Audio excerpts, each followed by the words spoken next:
Hi everybody, and welcome back to the first episode of the Healthspan Insider for 2026. We have some great research summaries to go through with you this month. And so the first one we're going to talk about is one that's very close to my heart. You've heard me talk a lot about hydration. There was a study done on a group of people that found that those who had the lower intake of fluid, a lower hydration status continuously going into their body, tended to have higher cortisol levels. And cortisol is associated, often referred to as one of our stress hormones. And this is because hydration or low levels of hydration in the body are themselves a stressor on the human body. It interferes with the biochemical balance at the cellular level. It interferes with the ability of our cells to communicate with each other. And so largely what happens is that a low level of hydration is itself associated with an increased level of stressors in the body, biological stressors. And so when they tested this, what they found interestingly was that those with the lowest level of hydration had the highest level of cortisol. They also had the lowest levels of stress resilience, meaning they were more prone to the effects of stressors in day-to-day life than those who had maintained proper hydration. And so this kind of speaks to the core of if your body is biologically stressed because it's not in its optimal physiological state, then your ability to adapt to external stresses that come in from day-to-day life is reduced. And so a simple strategy for people who are working in stressful environments or people who know that they are intrinsically prone to more stress is simply to just increase your fluid intake, kind of get your hydration up. It's pretty simple. Just your urine, after the first urine of the day, your urine should start to run clear, at most a very, very pale yellow color, and that speaks to your body being adequately hydrated. If it is obviously yellow, your urine is obviously yellow, then you're underhydrated and you need to consume more water as water. That doesn't mean soft drinks or caffeine drinks because they act more as a diuretic. So that was pretty interesting. Just a simple tip that you can keep track of very easy throughout your day. Just increase your hydration. Now, the second really interesting one that we came across, again speaking into that stress and into that anxiety state, is that people who are prone to anxiety had lower levels of a substance known as choline. Now, some of you may know choline from food sources. So the yolk of eggs are rich in choline. And so choline is one of the building blocks of our major neurotransmitter known as acetylcholine. And choline is also very important for inducing the production of a thing called BDNF, brain-derived neurotrophic factor.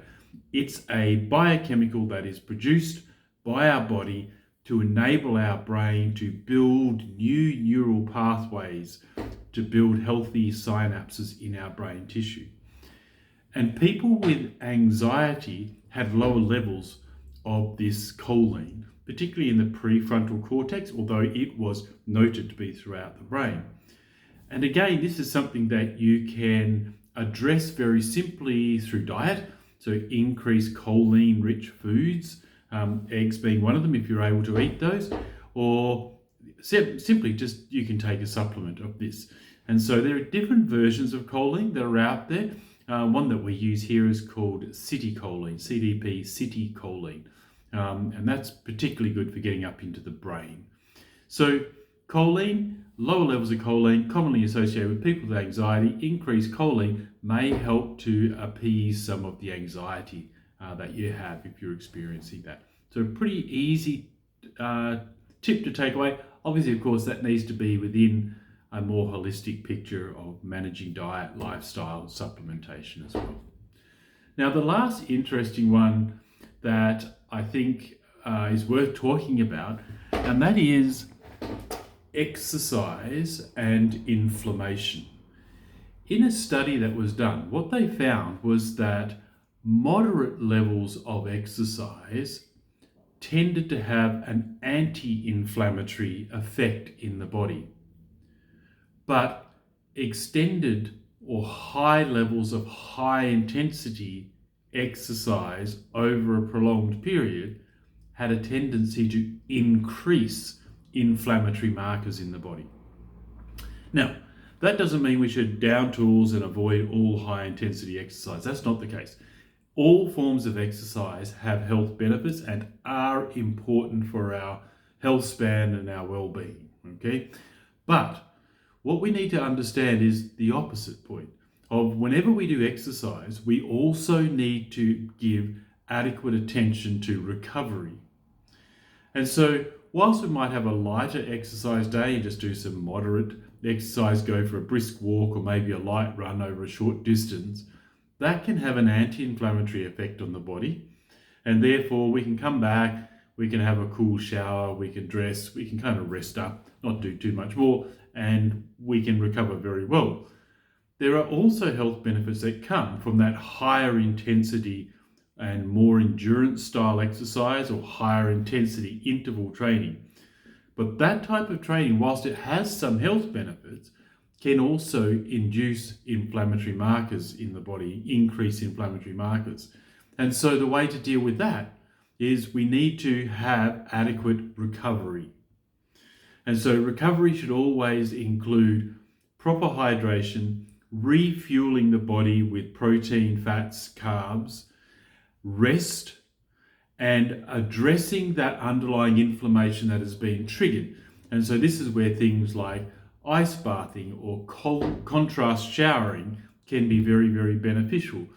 It's also important to do breathing exercises to re-oxygenate the body and allow the body to repair. Remember, after exercise, you need to refuel those muscles with glycogen. So you need to get glucose back into the body by eating carbohydrates. Going on a no carbohydrate diet is going to prolong the time it takes for your muscles to recover, as with poor hydration. And of course, you can also think about taking common anti-inflammatory health benefit supplements, things like omega-3 fish oils. You can take curcumin or turmeric capsules, which have an anti-inflammatory and antioxidant effect. Also give yourself some creatine to refuel the energy back in the muscles so that they can recover faster. These things help with recovery and shorten the duration it takes for recovery. But most importantly, what they allow us to do is take advantage of the health benefits of all forms of exercise whilst offsetting the potential negative benefits associated with inflammation.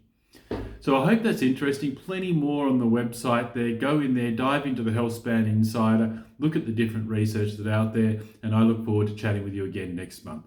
Bye for now.